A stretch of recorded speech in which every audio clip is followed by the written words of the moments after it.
Hi, my name's Martin Thomas Brock, and I wanted to talk about my Bradford lineage by talking about two of my namesakes, Martin Tillon Bradford and Martin Tillon Bradford Jr. And Mom, as I say, his middle name is Tillon. I've always heard it as Tillou from you. But in the record that Susan sent, I show it as Tillon, Tillon. So that would be something interesting to look into. Martin was born July 31st, 1841, to Foster Moore Bradford and Anne Mary Kennard, and he lived in Baton Rouge until his death in 1904.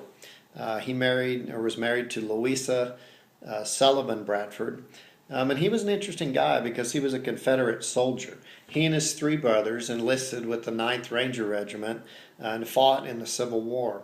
And it's interesting how a long period of time can elapse, but through the memory of one of your relatives, it can seem like a lot shorter period of time. This was the case with this experience with the Civil War because I remember Mimi saying one time that in that war, all our best young men were killed. Maybe she said that because when Martin enlisted with three of his brothers, two of them were killed, and he was captured as a POW in Greenville, Louisiana on May 1st, 1863. It makes me wonder, was he enlisted in the same company with his brothers? Did he witness them being killed in battle? Could you imagine being a POW in the Civil War? I bet those were tough times. There are probably some difficult stories there. One of the things that was interesting, almost a little humorous to me, is that we had one of his pay stubs that covered a period of time that I think would have covered when he was a prisoner of war. And it went from October to June 15th of 1863. He got paid $104. I don't know if those were Confederate dollars. I assume they were. I don't know if they were good. He also got reimbursed for mileage, 10 cents a mile from Baton Rouge to Greenville, Louisiana. It was $1.80 on his pay stub. And he got a clothing reimbursement for $18.42. I thought that was interesting because it seems like a large amount to me. He and Louisa had 5 children, one of whom was his namesake, Martin Tillon Bradford Jr., we'll call him. He was born January 22nd, 1877, and died December 29th, 1967, at the age of 90.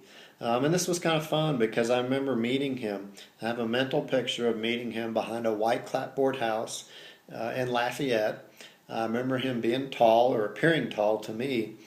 He was bald or balding, which, to us Brocks with enlarged foreheads, maybe that's where we get it.